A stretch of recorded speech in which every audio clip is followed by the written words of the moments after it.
پیسے سے مت تولنا. پیسے کی اوقات کیا ہے اور تیرے پاس ہے کتنا. 4 بگل لی 50 بگل لی. تاریخ پڑھ, سکندر اعظم کی کہانی پڑھ, جس کی عمر 22 اور 25 کے بیچ میں تھی. آدھی دنیا پر اپنے فتح کا پرچم لہرا چکا تھا, آدھی دنیا پر. اور اس کو سکندر اعظم اس لیے کہا گیا, اگر زندگی مہلت دے دیتی تو وہ پوری دنیا پہ اپنی حکومت کا پرچم لہراتا, لیکن فتح کرتا جا رہا تھا. راستے میں سانپ نے کاٹا, زہر پھیلا. اس نے بلایا امیر کو, اپنے وزیر کو, کہنے لگا یار میرا کسی زہریلے جانور نے, کیڑے نے کاٹا ہے. چیک کیا طبیبوں نے, کہا سانپ کا زہر ہے. اس نے کہا سانپ کا زہر علاج کرو. بڑا گھمنڈ تھا اسے اپنی پاور پہ. سارے طبیب تھک گئے لیکن زہر نہ نکال سکے. کچھ دن گزرے, کہا مرنے والا ہے تو, بچے گا نہیں. جب اتنی بات اس سے کہی, اس نے وزیر کو بلایا, کہا میں اتنا کم نصیب ہوں کہ اپنے وطن میں بھی موت میسر نہیں ہوئی ہے. چاہو جتنی دولت ہے اعلان کر دو, ہے کوئی جو ساری دولت کے بدلے میں چند سانسیں اتار دے دے. کہا کیا کرے گا, کہ اتنی سانسیں مل جائیں کہ اپنے وطن میں جا کے مر جاؤں. وزیر نے رو کے کہا تھا بادشاہ کس خیال میں ہے, مانا کہ زمین پہ تیرا جھنڈا ہے لیکن زندگی پہ تیری حکومت نہیں چلتی ہے. موت کے فرمان پہ تیرا سائن نہیں ہوتا ہے. وہ اور ہی پاور ہے جس کے فیصلے سے زندگی ملتی ہے, جس کے فیصلے سے موت آیا کرتی ہے. اس نے کہا اعلان کر دو جتنی چاہے دولت لے لو, لیکن چند سانسیں کوئی ادھار دے دے. سب کی گردنیں جھکی اور سب نے کہا تھا بادشاہ موت جو آنے والی ہے اس کو پیسے سے نہیں ٹالا جا سکتا, کوئی تیرے پیسے سے تجھے چند سانسیں نہیں دے سکتا. اس نے جب اتنا سنا کہا تھا اچھا اگر یہ فلسفہ ہے تو لو, اگر انتقال ہو جائے تو کفن کے باہر ہاتھ نکالنا. کہا کس لیے, تاکہ دنیا کو پتا چل جائے. کبھی دولت پہ غرور نہ کرنا, اپنے اقبال پہ غرور نہ کرنا. میرے خالی ہاتھ دیکھے گی دنیا سمجھ جائے گی ہماری اوقات کیا ہے. جب سکندر جیسا آدمی خالی ہاتھ آیا تھا تو دنیا سے خالی ہاتھ. اب میں بتانا شروع کروں گا میرے بھائی, غور کریں. میں سارے ڈاکٹروں سے دوستی نہیں کرتا ہوں. کرونا چلا تھا, ڈٹ کے پانی کی سوئیاں لگائیں ڈاکٹروں نے. یک تو ایسے تھے ٹیڑے کر دیا, آج تک پورے ٹیڑے ہے. میں میرے تعلقات میں اللہ سلامت رکھے ان ڈاکٹروں کو, ایسے بھی ڈاکٹر ہیں جو غریبوں کا علاج فری کرتے ہیں, نام نہیں بتاؤں گا. تو میرے بھائی پیسہ سب کچھ نہیں ہے, بہت کچھ ہے پیسہ مگر سب کچھ نہیں ہے. اسے حد تک رکھو, یہ جیب تک رہنا چاہیے, دل تک, دل تک, دل تک کہاں تک رہنا چاہیے, کہاں تک, صرف جیب تک. دل میں اس کے لیے جگہ نہیں. اور میں اکثر کہتا ہوں غریب سال بھر چلا کرے گا تب جا کے خدا کا دوست بنے گا. امیروں کے لیے کتنے آسان راستے, کتنے آسان راستے. فرمایا گیا سخی اللہ کا دوست ہوتا ہے. صرف یہ دولت کے دروازے کھول دے اللہ کی رضا کے لیے تو یہ رب کے دوست بن سکتے ہیں, لیکن اس کے لیے بھی شرط ہے. جب دولت کا دروازہ غریب کے لیے کھولو نا تو پھر کیمرے کا دروازہ مت کھولنا. ہمارے مراد آباد میں بھی بڑے پمپلیٹ اور اخبارات میں نے دیکھے, اجتماعی شادی کرا رہے ہیں فلاں بابا, اجتماعی نکاح ہو رہے ہیں غریب بیٹیوں کے. اگلے دن اخبار میں دولہا کا بھی فوٹو, دلہن کا بھی فوٹو. حیا آنی چاہیے. حیرت ہوتی ہے یار, اس دن دیکھو انسان کی زندگی میں 3 دن سب سے اہم آتے ہیں. ایک تو وہ دن جس دن وہ دنیا میں آیا کرتا ہے, ایک وہ دن جس دن دولہا بنا کرتا ہے, تیسرا وہ دن جس دن وہ دنیا سے جایا کرتا ہے. یہ 3 موقع ایسے آتے ہیں جس میں ساری دنیا صرف ان 3 کو دیکھا کرتی ہے. جب دنیا میں کوئی آتا ہے پورا گاؤں لوگ بٹن ہے, ایک سے ایک حسین ہے, مگر لوگ دیکھنے جا رہے ہیں آج فلاں کا پوتا آیا ہے, فلاں کا بیٹا آیا ہے, دیکھے تو صحیح کیسا ہے. اس دن دیکھا جاتا ہے پہلی مرتبہ. دوسری مرتبہ اگر دولہا کاڑا بھی ہے تب بھی لوگ اسی کو دیکھ رہے ہیں, کالا بھی ہے تب بھی اسی کو دیکھ رہے ہیں, لولا ہے تب بھی دیکھ رہے ہیں, لنگڑا ہے تب بھی دیکھ رہے ہیں. سب کی نظریں دولہا پہ جمی ہوتی ہے. تیسرا تب جب بندہ جنازے میں لیٹا ہوتا ہے, کافور مل دیا جاتا ہے, کفن میں لپیٹ دیا جاتا ہے, کیسا بھی ہو دنیا پلٹ پلٹ کے دیکھ رہی ہے. یہ دیکھو آج کا عام نہیں ہے بلکہ خاص دولہا بنا گئے. یار 3 موقع زندگی میں آئے, ہم نے زندگی سے اس کی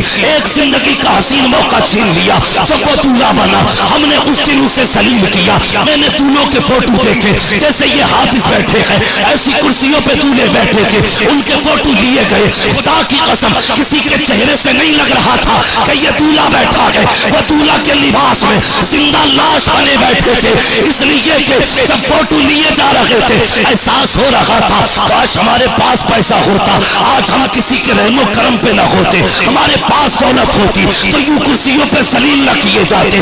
آج ہمارے پاس پیسہ ہوتا تو یوں رسوا نہ کیا جاتا. او امیروں فقیروں, او دولتوں والوں, تمہیں خدا کا واسطہ کسی کو دولت کی وجہ سے ذلیل مت کرنا, ورنہ جب اللہ ذلیل کرتا ہے کوئی بچانے والا نہیں آتا ہے. خدا کی قسم اگر غریب روئے گا 1000 آنسو پہنچ لیں گے, لیکن جب اللہ رلائے گا کوئی آنسو پہنچنے والا نہیں ہوگا. اور تمہیں خدا کا واسطہ اگر مدد کیا کرو تو کسی کو ذلیل کر کے نہیں, بلکہ ایسے کیا کرو کہ تیرے ہاتھ تک کو پتہ نہ ہو. پھر دیکھ خدا بھی راضی ہو جائے گا, مدینے والا مصطفیٰ بھی راضی.